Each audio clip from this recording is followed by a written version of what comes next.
Welcome to my YouTube channel student. This is Opal October Commerce and Management. जैसे कि आपको पता है कि HSSC की CTC की जो लिस्ट है वो जारी हो चुकी है और उस लिस्ट के अंदर जो भी कॉमर्स से रिलेटेड सिलेबस आएगा जो जो ग्रुप 6 के नाम से सिलेबस अपलोड कर रखा है HSSC ने, उसमें 33 यूनिट्स हैं। जो बीकॉम में लगभग हम 36 यूनिट पढ़ते हैं, तो उसको 33 यूनिट के अंदर यहाँ पर दिया गया है और जिसका वेटेज है लगभग 70%। तो फॉर श्योर कि ये जो सिलेबस है ये हमारे लिए बहुत ही महत्वपूर्ण है, बहुत ही इम्पोर्टेंट है और इसी की सीरीज़ का ये पहला स्टेप है जिसमें हम आज सिलेबस डिस्कस करने वाले हैं। इससे रिलेटेड क्लैरिकल पोस्ट हो सकती हैं जैसे कि LDC, UDC और डिविजनल अकाउंटेंट, जूनियर अकाउंटेंट। तो ये सभी पोस्टों में ये जो सिलेबस है वो कॉमन रहने वाला है। तो इसकी सीरीज़ को आज हम स्टार्ट करने जा रहे हैं और सबसे पहले आज हम सिलेबस के बारे में चर्चा करेंगे। जैसे कि आप देख पा रहे हैं स्क्रीन पर कि सबसे पहली यूनिट है हमारी फाइनेंशियल अकाउंटिंग। फाइनेंशियल अकाउंटिंग में फाइनेंशियल अकाउंटिंग के डायमेंशंस पूछे जाते हैं, उसकी क्वालिटेटिव करैक्टरिस्टिक्स पूछी जा सकती हैं, उसका काउंटिंग प्रोसेस पूछा जा सकता है। इसके अलावा जनरल जो टॉपिक्स को मैंने बहुत ज़्यादा हाईलाइटेड कर रखा है वो बहुत ज़्यादा इंपॉर्टेंट है। हालांकि सब कुछ ही इंपॉर्टेंट होता है, there is no guess in competitive examination कि क्या पूछा जाएगा। और कम्पिटिटिव एग्ज़ाम की क्वालिटी ही यही है कि उसके पैटर्न को प्रेडिक्ट करना बहुत ही डिफ़िकल्ट होता है। तो फिर भी हमारी कोशिश रहती है कि प्रीवियस ईयर पेपर के आधार पर हम कुछ टॉपिक को लिस्ट आउट करें। तो जर्नल है, इसके अलावा कैपिटल और रेवेन्यू एक्सपेंडिचर्स और इनकम से रिलेटेड हमसे पूछा जा सकता है कि ये कौन सा एक्सपेंडिचर है, ये कैपिटल एक्सपेंडिचर है या रेवेन्यू एक्सपेंडिचर है। फिर फाइनल अकाउंट में हम trading account, profit and loss account, balance sheet और उससे रिलेटेड एडजस्टमेंट्स आती हैं। वो एडजस्टमेंट भी हमसे एग्ज़ाम में पूछी जा सकती हैं। कंसाइनमेंट अकाउंट क्या होता है, ब्रांच अकाउंट क्या होता है, हायर परचेज और पार्टनरशिप एक्ट 1932। हालांकि ये 33 यूनिट कहने को 33 है, लेकिन इसमें बहुत सारी यूनिट्स हैं जो ओवरलैपिंग है। ठीक है जी, तो इतना घबराने की ज़रूरत नहीं है, बड़ी जल्दी जल्दी हम इसको डिस्कस करेंगे। तो फाइनेंशियल अकाउंटिंग अपने आप में एक इम्पॉर्टेंट जो है यूनिट है। इसके अलावा हमारे पास है माइक्रो इकोनॉमिक्स। इकोनॉमिक्स को हम दो पार्ट्स में यहाँ पढ़ने वाले हैं, मैक्रो इकोनॉमिक्स और माइक्रो इकोनॉमिक्स। तो माइक्रो इकोनॉमिक्स में हम माइक्रो इकोनॉमिक का मीनिंग क्या होता है, क्या स्कोप होता है, और इसके अंदर थ्योरीज ऑफ डिमांड जो बहुत इंपॉर्टेंट है, जिसमें हम सब्स्टिट्यूट प्रोडक्ट्स और कम्प्लीमेंट्री गुड्स इनके रिलेशनशिप को देखते हैं। नेचर ऑफ डिमांड क्या होता है, लॉ ऑफ डिमांड क्या होता है, elasticity of demand, elasticity income से रिलेटेड, इलास्टिसिटी जो होगी हमारी प्राइस से रिलेटेड, और क्रॉस इलास्टिसिटी, ये तीन कंसेप्ट को हम इसमें पढ़ेंगे। और उससे रिलेटेड जो भी मेथड्स होंगे वो भी हमसे पूछे जाते हैं कि ये मेथड कौन से ऑथर ने दिया है, किसने इसको इन्वेंट किया है। इसके अलावा हमारे पास प्रोडक्शन फंक्शन है, थ्योरी ऑफ कॉस्ट है, और theory of cost modern type की कौन सी है और ट्रेडिशनल कौन सी है, और मार्केट्स जो हमारे फेवरेट टॉपिक है इस यूनिट के, कि परफेक्ट मार्केट क्या होता है, मोनोपोली मार्केट क्या होता है, उसकी क्या फीचर्स है, और हमारा जो है मोनोपोलिस्टिक कंपटीशन क्या होता है, ओलिगोपोली क्या होता है, उसके रिलेटेड मॉडल्स, उसमें एक्विलिब्रियम कब आता है, कब नॉर्मल प्रॉफिट होता है, कब सुपर नॉर्मल प्रॉफिट होता है, वो सारे कंसेप्ट हो गए। इसके अलावा हमारे पास मैक्रो इकोनॉमिक तीसरी यूनिट है, जिसके अंदर national income is very very important topic, जिसमें डिफ्लेटर, जीडीपी डिफ्लेटर पूछा जा सकता है, इसके मेथड पूछे जा सकते हैं। यूजुअली इसके तीन मेथड होते हैं, हमारा इनकम मेथड, एक्सपेंडिचर मेथड और वैल्यू एडेड मेथड।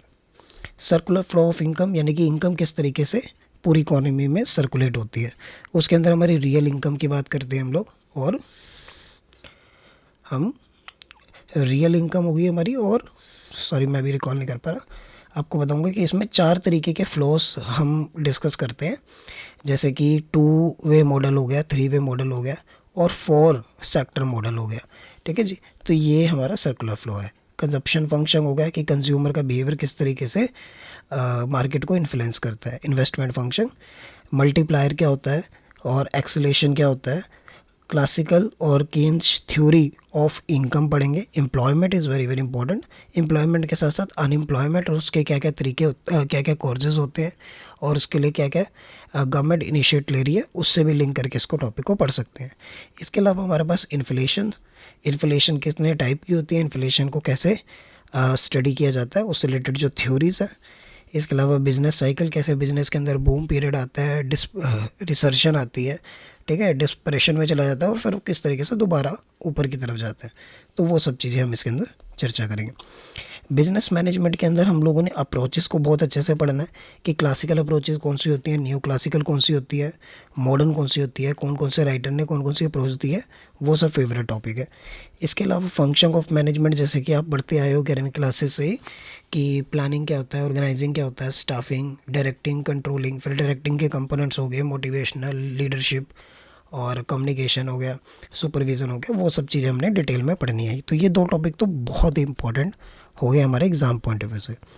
इसके अलावा हमारे पास मार्केटिंग को हम डिस्कस करेंगे, ओवरऑल ओवरव्यू देखेंगे कि मार्केटिंग क्या होती है और मार्केटिंग के जो कंसेप्ट्स है, जैसे कि प्रोडक्शन कंसेप्ट है, प्रोडक्ट कंसेप्ट है, मार्केटिंग कंसेप्ट है, सोसाइटी कंसेप्ट है, रिलेशनशिप कंसेप्ट है, सेलिंग कंसेप्ट है, तो इन सब चीज़ों को हम डिस्कस करेंगे। STP क्या होता है, सेगमेंटेशन, टारगेटिंग, पोजिशनिंग, वो देखेंगे। और मार्केटिंग के 4 P's क्या होते हैं, उसके साथ साथ अदर 3 P's क्या होते हैं सर्विस मार्केटिंग के कॉन्टेक्स्ट में, उन सब चीज़ों के बारे में भी चर्चा करेंगे। इसके अलावा ये यूनिट, इन सब यूनिट में सबसे ज़्यादा इंपॉर्टेंट कोई यूनिट है तो वो ये है बिजनेस एनवायरनमेंट ऑफ हरियाणा। ये जब आप हरियाणा जीके पढ़ेंगे उसमें भी इसका बहुत सारा एलिमेंट आएगा, वहाँ से भी आप इसको स्टडी करेंगे और यहाँ पे भी मैं अलग से करवाऊँगा कि बिजनेस एनवायरनमेंट किस तरीके का है हरियाणा का, हरियाणा की इकोनॉमी कैसी है, इकोनॉमिकल डेवलपमेंट क्या है, कौन कौन से बिजनेस एनवायरनमेंट के कंपोनेंट होते हैं, और हरियाणा की इकोनॉमी की क्या हिस्ट्री रही है सिंस इंसेप्शन, जब से हरियाणा अलग होकर बना पंजाब से, तो उसकी क्या क्या इंसेप्शन में शुरू से लेकर अब तक क्या क्या ग्रोथ रही है, इनकम कितनी है यहाँ पे, पॉपुलेशन कितनी है, हेल्थ कैसा है, न्यूट्रिशन कैसा है, सेक्स रेशो क्या है, ये सब चीज़ें भी देखेंगे। हरियाणा एग्रीकल्चर बेस्ड इकोनॉमी है, तो हरियाणा में एग्रीकल्चर कंट्रीब्यूशन से रिलेटेड स्कीम्स क्या क्या इश्यूज हैं, क्या क्या चैलेंजेस हैं, नाबार्ड का क्या रोल है एग्रीकल्चर सेक्टर में, रूरल इंडेप्टनेस किस तरीके से बढ़ रही है, उसको कैसे टैकल किया जा रहा है, MSME बहुत इंपॉर्टेंट है, special economical zone, MNC company ने हरियाणा स्पेशली NCR एरिया में, और ये कुछ इंपॉर्टेंट ऑर्गेनाइजेशंस हैं जो आप हरियाणा जीके में भी पढ़ेंगे। तो ये यूनिट हमने बहुत अच्छे से पढ़नी है, और लेटेस्ट बजट जो 2026 का है हरियाणा का, वो। इसके अलावा हमारे पास एक यूनिट है कॉर्पोरेट अकाउंटिंग। कॉर्पोरेट अकाउंटिंग के अंदर हम लोग पढ़ेंगे कि कंपनीज अपने अकाउंट्स किस तरीके से बनाती है। तो वो शेयर कैपिटल्स क्या होता है, शेयर कैपिटल, ऑथराइज कैपिटल क्या होती है, हमारी रजिस्टर्ड कैपिटल क्या होती है, इशू कैपिटल क्या होती है, सब्सक्राइब्ड कैपिटल क्या होती है, पेड अप कैपिटल और रिजर्व कैपिटल, ये सब टाइप की कैपिटल्स हम लोगों से एग्जाम में अक्सर पूछी जाती है। तो शेयर्स के साथ डिवेंचर क्या होता है, बुक बिल्डिंग प्रोसेस क्या है, राइट इशू क्या है, बोनस शेयर क्या है, बाय बैक ऑफ शेयर्स क्या होते हैं, यानी जब कंपनी अपने ही शेयर मार्केट से खरीद लेती है। और इसमें ज़्यादातर आपसे जो मैंने टॉपिक हाईलाइट करे इनके सेक्शन भी पूछे जाते हैं एग्ज़ाम को थोड़ा कम्पिटिटिव बनाने के लिए, तो वो सेक्शन डाल देता है कि कौन सा सेक्शन कौन से टॉपिक से रिलेट करता है। जब प्रेफरेंस शेयर्स होते हैं उनका रिडम्पशन कैसे होगा, 20 ईयर्स के अंदर अंदर रिडम्पशन उसका करना होता है, मैक्सिमम लिमिट है। डिबेंचर का रिडम्पशन कैसे होता है, कंपनी अपने अकाउंट्स किस तरीके से बनाती है, क्या फॉर्मेट होता है। जब दो कंपनी आपस में जुड़ जाती है उसको हम अमलगमेशन कहते हैं। तो अमलगमेशन ऑफ कंपनी कब होता है, नेचर ऑफ परचेज क्या होता है, नेचर ऑफ मर्जर क्या होता है, वैल्यूएशन ऑफ गुडविल, गुडविल को कैलकुलेट करने के हमारे जो अलग अलग मेथड है, सुपर प्रॉफिट मेथड है, एवरेज प्रॉफिट मेथड है, एवरेज मेथड है, तो वो सब हम मेथड को भी देखेंगे। शेयर्स की वैल्यूएशन के मेथड को भी डिस्कस करेंगे। कंपनी और जो बैंक है और जो इंश्योरेंस है वो अपने अकाउंट्स किस तरीके से बनाते हैं, उनके अकाउंट्स अदर कंपनीज के कंपेयर में किस तरीके से अलग हो सकते हैं। और इन एंड कि कंपनी का लिक्विडेशन कब होता है, कंपनी बंद कब होती है, तो वो हमारे पास एक इम्पॉर्टेंट टॉपिक रहेगा इस चैप्टर से। इसके अलावा जो अगली यूनिट है हमारे पास वो है बिजनेस स्टैटिस्टिक्स। बिजनेस स्टैटिस्टिक्स में आपने जैसे जब भी हम कोई यूनिट्स पढ़ेंगे ना स्टूडेंट्स, हम लोगों को ये देखना है कि इस यूनिट से रिलेटेड करंट मार्केट में क्या चीज़ें चल रही हैं। तो जो चीज़ें करंट में होंगी उससे पॉसिबिलिटी होती है कि उस यूनिट से वही एस्पेक्ट पूछा जाए। अब जैसे बिजनेस स्टैटिक के अंदर हम कलेक्शन ऑफ डेटा पढ़ते हैं कि प्राइमरी मेथड होता है और सेकेंडरी मेथड होता है।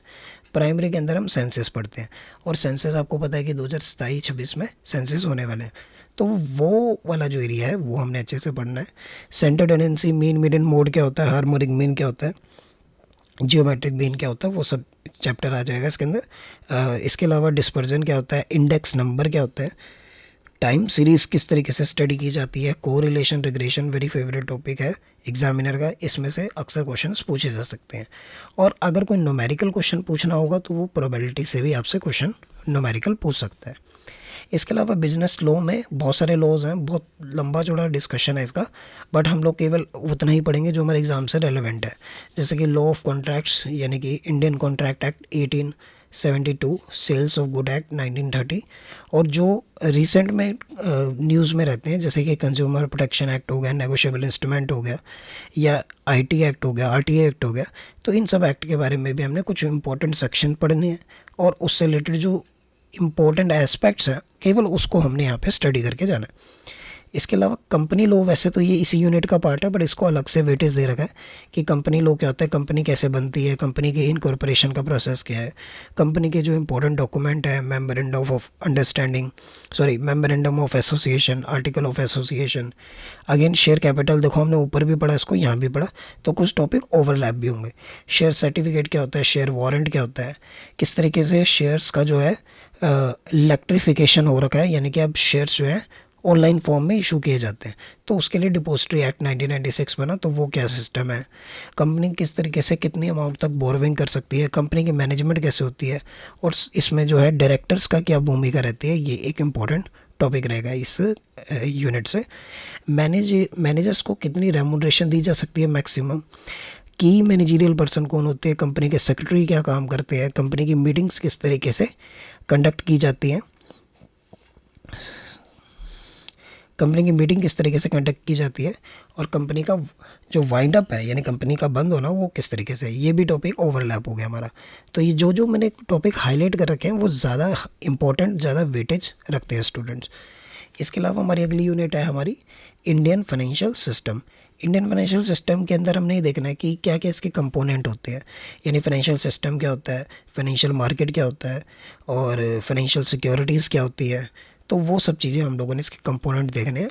चार मेन कंपोनेंट होते हैं, फाइनेंशियल मार्केट देखेंगे, फाइनेंशियल इंस्ट्रूमेंट्स देखेंगे, और जो फाइनेंशियल सिस्टम है जिसमें रेगुलेटरी हमारी सेबी भी है, security exchange board of India, तो उसका फॉर्मेशन कब हुआ, कैसे हुआ, उसकी क्या भूमिका है, और डेप्ट मार्केट किस तरीके से रन करता है। जो सिक्योरिटीज़ होती है हमारी, एक जी सिक्योरिटी होती है और एक सी सिक्योरिटीज़ होती है, यानी गवर्नमेंट सिक्योरिटी और कॉर्पोरेट सिक्योरिटीज़, तो उनके बीच में क्या डिफरेंसेस है, कौन कौन सी सिक्योरिटी ट्रेंडिंग है। फाइनेंशियल इंस्टीट्यूशंस के अंदर हम देखेंगे कि आरबीआई किस तरीके से मार्केट को कंट्रोल करता है, रेगुलेट करता है। क्रेडिट क्रिएशन में आरबीआई की क्या भूमिका रहती है, कमर्शियल बैंक की क्या भूमिका रहती है। कमर्शियल बैंक अगेन कि जितने भी जो प्रॉफिट मेकिंग बैंक्स होते हैं उनको हम कमर्शियल बैंक के बोलते हैं, जैसे कि पीएनबी बैंक हो गया, एसबीआई बैंक हो गया, एचडीएफसी बैंक हो गया, तो these are the commercial bank. इनके क्या क्या फंक्शंस होते हैं, क्या प्राइमरी फंक्शंस है, क्या सेकेंडरी फंक्शंस है, और अभी रिसेंटली इन बैंकिंग सेक्टर में क्या डेवलपमेंट हुआ। अब जैसे बैंकिंग जो है वो इलेक्ट्रॉनिकली शिफ्ट हो गई है, यानी इंटरनेट से बैंकिंग होने लगी है, ई बैंकिंग उसको कहते हैं। तो क्या क्या नए नए इनिशिएट्स हैं देश के अंदर, नॉन प्रॉफिटिंग एसेट्स यानी कि बैंकिंग के जो लोन्स है जो टाइम से रीपे नहीं हो रहे हैं, तो उसको हम एनपीए कहते हैं। तो उसके बारे में पढ़ेंगे कि कितने प्रकार की एनपीए होती है, देश में वर्तमान में कितना एनपीए है, इसको कैसे कम किया जा सकता है, कैसे कम किया गया, तो वो सब चीज़ें देखेंगे। और 2016 में रिसेंटली जो कंसेप्ट आए हैं बैंकिंग में, जैसे कि पेमेंट बैंक्स हैं, स्मॉल पेमेंट बैंक्स, तो वो हम डिस्कस करेंगे। और डेवलपमेंट बैंक, अब तो डेवलपमेंट बैंक कमर्शियल बैंक में डिफरेंस खत्म हो गया, पर फिर भी जो जो डेवलपमेंट बैंक्स थे तो उनके बारे में उनके ईयर्स ऑफ एस्टेब्लिशमेंट पूछे जाते हैं। जो डेवलपमेंट बैंक के 4-5 है वो भी हम इस चर्चा कर लेंगे।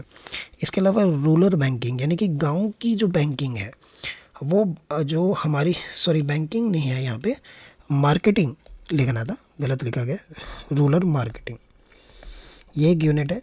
यानी कि जो नॉर्मल मार्केटिंग होती है और एक गांव के प्रोस्पेक्ट से क्या क्या मार्केटिंग में चेंजेस आते हैं, वो एक यहाँ पे यूनिट बना रखी है कि रूरल मार्केटिंग क्या होती है, कौन से फैक्टर्स होते हैं जो रूरल मार्केटिंग को प्रभावित करते हैं। अगर हम रूरल मार्केटिंग के कस्टमर्स का बिहेवियर देख रहे हैं तो वो कैसा होगा, सेगमेंटेशन देखा जाएगा, स्ट्रैटेजी देखी जाएगी, और किस तरीके का मार्केटिंग मिक्स रहेगा एक ग्रामीण क्षेत्र के लिए। और रूरल मार्केटिंग और अर्बन मार्केटिंग में क्या क्या डिफरेंसेस होते हैं, क्या क्या इनोवेशन किए जा रहे हैं, और ई कॉमर्स इन जो है क्या है, मतलब क्या ई कॉमर्स का भूमिका रही है हमारी इस रूरल मार्केटिंग में, ई चौपाल क्या होती है और इससे रिलेटेड कॉन्सेप्ट्स। आगे हमारे कंप्यूटर अकाउंटिंग सिस्टम है, यानी कि जैसे हम अकाउंट्स हैं पहले मैनुअली पेन पेपर पे बनाते थे, बड़े बड़े लेजर्स लिखे जाते थे, तो अब जो है कंप्यूटराइजेशन हो गया उसका, और अब तो एआई बेस्ड कंप्यूटराइजेशन हो गया। तो ये यूनिट इसलिए भी इंपॉर्टेंट है कि कौन कौन से सॉफ्टवेयर है उसमें क्या क्या एंट्री की जा सकती है, क्या सिक्योरिटी लैक्स हो सकता है, सिक्योरिटी को किस तरीके से मैनेज करना है, कैसे वाउचर देखने हैं, तो उससे रिलेटेड एक यूनिट बना रखी है हमारे पास। इसके अलावा ईडी एंटरप्रेन्योरशिप डेवलपमेंट, यानी कि एक नया बिजनेस जब स्टार्ट किया जाता है तो वो उसमें क्या क्या इश्यूज आएंगे, यानी क्या क्या चीज़ें करनी पड़ेंगी, क्या क्या फिजिबल स्टडी करनी पड़ेंगी, डिमांड एनालाइज करना, कैपिटल कहाँ से आएगा, प्रोजेक्ट की कॉस्टिंग क्या रहेगी, वर्किंग कैपिटल क्या होगी, सोर्स ऑफ फंड्स क्या रहेंगे, ये सब चीज़ें यहाँ देखा जाएगा। और गवर्नमेंट कैसे किस तरीके से जो न्यू बिजनेस हैं उनको सपोर्ट कर रही है, जैसे कि एम्प्लॉयमेंट इंसेंटिव स्कीम सरकार जो है यूज़ कर रही है, ताकि जो कंपनीज हैं वो हरियाणा के लोगों को जॉब्स दें, और उसके लिए गवर्नमेंट इंसेंटिव्स दे रही है। गवर्नमेंट का क्या रोल है, प्रमोशन एजेंसी क्या होती है जो कंपनी के प्रोडक्ट्स की प्रमोशन में हेल्प करती है, ईडी प्रोग्राम्स क्या होता है, स्टार्टअप इंडिया क्या था, स्किल इंडिया क्या है, ये सब चीज़ें हम लोग देखेंगे। आगे है अकाउंटिंग का एक छोटा सा चैप्टर है, इसको यूनिट बनाने की ज़रूरत नहीं थी सच, बट यहाँ पे हमारे पास जो सबसे इंपॉर्टेंट है वो पूछा जाता है कि जो जो हमारे अकाउंटिंग स्टैंडर्ड्स हैं उनकी नंबरिंग पूछ ली जाती है, कि जैसे अकाउंटिंग स्टैंडर्ड 1 कौन सा है, अकाउंटिंग स्टैंडर्ड 2 कौन सा है, अकाउंटिंग स्टैंडर्ड 20 कौन सा है, 14 कौन सा है, जैसे 14 हमारा अमलगमेशन ऑफ कंपनीज है। तो इस तरीके से चीज़ें पूछी जाएंगी यहाँ पे, और एक दो जो नए अकाउंटिंग्स आए हैं जैसे कि इंटरनेशनल फाइनेंशियल रिपोर्टिंग सिस्टम, तो इसके बारे में भी हमें चर्चा करनी है। कॉस्ट अकाउंटिंग के अंदर जैसे कंपनीज अकाउंट्स बनाती हैं, इसी तरीके से अगर कोई फैक्ट्री है तो वो अपने प्रोडक्ट की कॉस्टिंग करती है, उसको कॉस्ट अकाउंटिंग कहते हैं। फाइनेंशियल अकाउंटिंग जो होती है वो हर कंपनी के लिए कंपलसरी होती है, लेकिन जो कॉस्ट अकाउंटिंग है वो सभी के लिए कंपलसरी नहीं है, कुछ गिने चुने जो सेक्टर्स हैं जैसे कि सीमेंट इंडस्ट्रीज होगी और हमारे कोयल इंडस्ट्रीज होगी, उनके लिए कॉस्ट अकाउंटिंग ज़रूरी होती है। तो इसमें भी ओवरहेड क्या होता है, मटेरियल कॉस्टिंग क्या होती है, लेबर कॉस्टिंग क्या होती है, कॉस्टिंग अलग अलग प्रोडक्टों के लिए अलग अलग तरीके के मेथड ऑफ कॉस्टिंग यूज़ किए जाते हैं। स्टैंडर्ड कॉस्टिंग क्या होती है, ये जो ग्रीन है ये सारे इंपॉर्टेंट टॉपिक्स हैं। कॉस्ट कंट्रोल और कॉस्ट रिडक्शन के बीच में हमसे डिफरेंस पूछ लिया जाता है। इसके अलावा फाइनेंशियल मैनेजमेंट की बात होगी कि सोर्स ऑफ फाइनेंस क्या चीज़ है, कि ये भी एक ओवरलैप टॉपिक हो गया, यानी पहले भी हमने किसी यूनिट में इसको पढ़ा, यहाँ पे भी दोबारा पढ़ रहे हैं। तो बिजनेस के सोर्स ऑफ फंड्स क्या होते हैं, यानी अगर बिजनेस को स्टार्ट करना है तो इक्विटी से पैसा आ सकता है, प्रेफरेंस से आ सकता है, डेब्ट से आ सकता है, शॉर्ट टर्म से आ सकता है, लॉन्ग टर्म से आ सकता है, तो वो सोर्स ऑफ फंड्स होते हैं। और जब वो सोर्स हम बिजनेस के अंदर लाएंगे यानी कैपिटल लेकर आएंगे, तो उसकी कॉस्ट क्या रहने वाली है, कैपिटल स्ट्रक्चर क्या होता है, और उसकी थ्योरीज, यानी जो हमारी रेलेवेंट और इररेलेवेंट थ्योरीज हैं, दो तरीके की थ्योरीज हैं, वो हम इसके अंदर पढ़ेंगे। Income theory, net income, net operating income theory, तो इस तरीके से थ्योरीज है, एमएम अप्रोच है, वो भी हम इसके बारे में चर्चा करेंगे।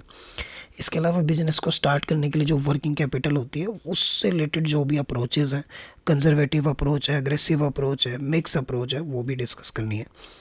जीएसटी में ये है हमारे इंपॉर्टेंट कंसेप्ट है, जैसे कि जीएसटी, सीजीएसटी, एसजीएसटी, आईजीएसटी, और इनपुट टैक्स क्रेडिट क्या होता है, इससे रिलेटेड जो इंपॉर्टेंट फॉर्म्स हैं, जो रिटर्न्स हैं, वो डेटा हमें थोड़ा सा याद करना है, और क्या क्या पेनल्टीज़ होती हैं।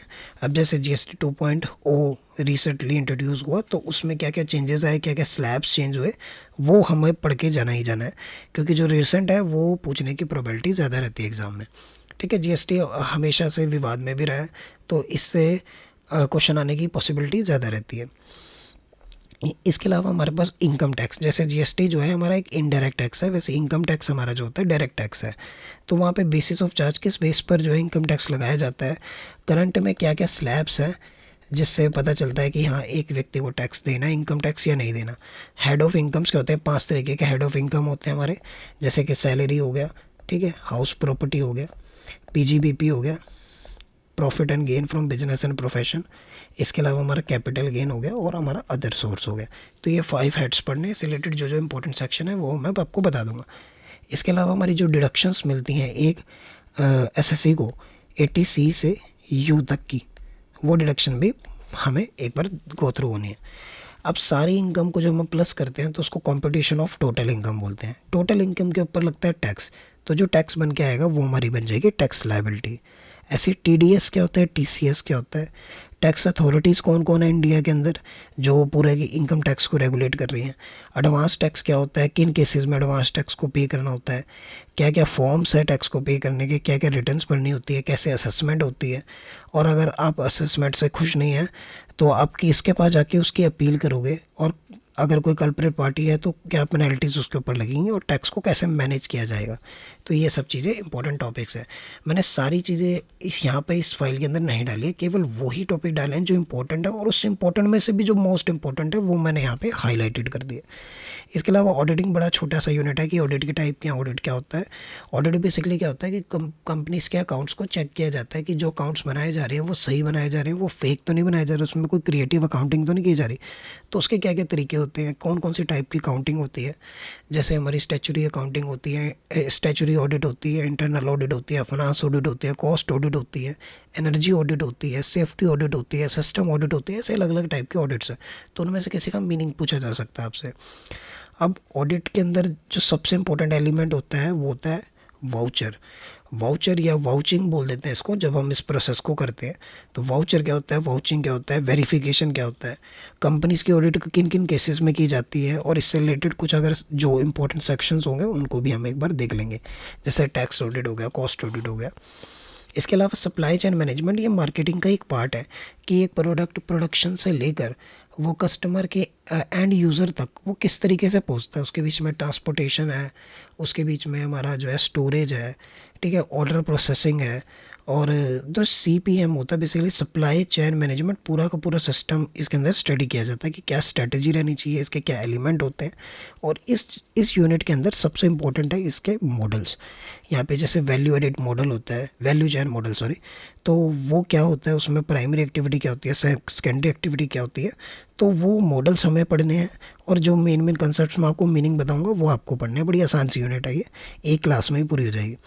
इसके अलावा इंडियन इकोनॉमी, ये भी अगेन वेरी इंपॉर्टेंट है। जैसे अब मैंने आपको हरियाणा इकोनॉमी के बारे में बोला, वैसे इंडियन इकोनॉमी ये ओवरऑल जो है अपना एक इम्पोर्टेंट वेटेज रखती है कि हमारी इकोनॉमी के कौन कौन सा सेक्टर है। जैसे आपको आइडिया होगा कि प्राइमरी सेक्टर होता है, सेकेंडरी सेक्टर होता है, सर्विस सेक्टर होता है, उनका GDP में क्या कंट्रीब्यूशन है, हमारी इकोनॉमी में करंट चैलेंजेस क्या है, GDP क्या होती है, NDP क्या होती है। और ये जो जो मैंने प्राइमरी सेकेंडरी बोले उसको हम एग्रीकल्चर, इंडस्ट्री और सर्विस सेक्टर से भी रिलेट करके समझ सकते हैं। MSME और MSME के लिए स्कीम्स, कौन सी कंपनीज होती हैं जिनको हम माइक्रो बोलेंगे, किसको हम स्मॉल बोलेंगे, किसको हम मीडियम बोलेंगे, तो इसका कैटेगराइजेशन क्या है। हमारी इकोनॉमी के अंदर कोर सेक्टर्स कौन से हैं, 8 कोर सेक्टर्स ऑफ इकोनॉमी होते हैं, तो वो देखेंगे उनका कंट्रीब्यूशन क्या है। अगर वो कोर सेक्टर ग्रोथ करते हैं तो पूरी की पूरी इंडस्ट्री फिर ग्रोथ करती है। इसके अलावा फॉरेन ट्रेड क्या होता है, फॉरेन इन्वेस्टमेंट क्या होती है, और जो हमारे फ्री ट्रेड एग्रीमेंट्स हो रहे हैं जैसे कि US डील आपने सुना होगा, चाइना के साथ डील, सॉरी चाइना के साथ नहीं, ये कोरिया के साथ जो डील हुई है, या हमारी UK के साथ जो डील हुई है, यूरोप के साथ जो डील हुई है, तो उनके एग्रीमेंट्स जिसको FTA भी बोल देते हैं हम, फ्री ट्रेड एग्रीमेंट्स, तो उसके बारे में चर्चा करेंगे। इसके अलावा इन्फ्लेशन, ये भी एक ओवरलैप टॉपिक है, इसको हम मैक्रो इकोनॉमी में पढ़ रहे हैं और यहाँ भी पढ़ेंगे। पॉपुलेशन एक्सप्लोजन क्या है, उसकी क्या प्रॉब्लम्स आ रही हैं, पॉपुलेशन को कंट्रोल पर, पॉपुलेशन से रिलेटेड जो डिजिटल डिवाइड है हो गया, या फिर डेमोग्राफिक डिविडेंड, ये जो छोटे छोटे कंसेप्ट हैं उसके बारे में चर्चा करनी है। पॉवर्टी सर्कल क्या होता है, पॉवर्टी से इम्पैक्ट क्या पड़ेगा, अनएम्प्लॉयमेंट, अनएम्प्लॉयमेंट के टाइप्स। तो ये बेसिकली जनरल चीज़ें हैं जो आप अखबारों में सुनते पढ़ते भी रहते होंगे, बस हमने एक बार इनके मीनिंग और इससे रिलेटेड कॉन्सेप्ट देखने।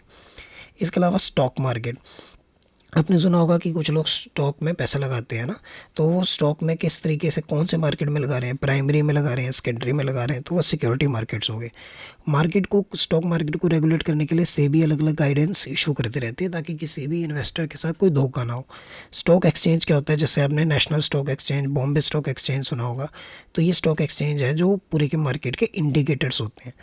स्क्रीन बेस्ड ट्रेडिंग, जैसे कि स्क्रीन्स आप देखते हो कि कैंडल्स बनी होती है उसमें ग्रीन कलर की, रेड कलर की, जो बताती है मार्किंग अप हो रहा है, डाउन हो रहा है, तो वो जो ग्राफिक्स होते हैं उनके बारे में यहाँ पे एक आइडिया होना चाहिए आपको। डिपोजिटरी एक्ट, ये भी रिपीटेड टॉपिक है, किसी किसी यूनिट में वहाँ पे भी है और यहाँ पे भी है। इसके अलावा SEBI, custodian of security regulation 1996, NSDL, CDL, ये जो 2 यूनिट्स हैं ये डिपॉजिटरी एक्ट के बेसिस पे ही बनाई गई हैं। डेरिवेटिव मार्केट क्या होता है? ये एक तरीके का फ्यूचर, फॉरवर्ड, ऑप्शन, स्वैप, इस तरीके के मार्केट्स होते हैं जहाँ पे हम फ्यूचर से रिलेटेड ट्रांजेक्शन्स को करते हैं। इसके अलावा हमारी इंटरनेशनल इन्वेस्टमेंट होगी, ADR, GDRs, ये सब क्या होते हैं, इसको हमने चर्चा करना है। मैनेजमेंट अकाउंटिंग के अंदर आपको केवल ये चीज़ें पढ़नी है कि कैश फ्लो स्टेटमेंट क्या होती है, फंड फ्लो स्टेटमेंट क्या होती है, और ये दोनों इक्वल नहीं है, ये दोनों अलग अलग चीज़ें हैं, तो वो कंसेप्ट पढ़ने हैं।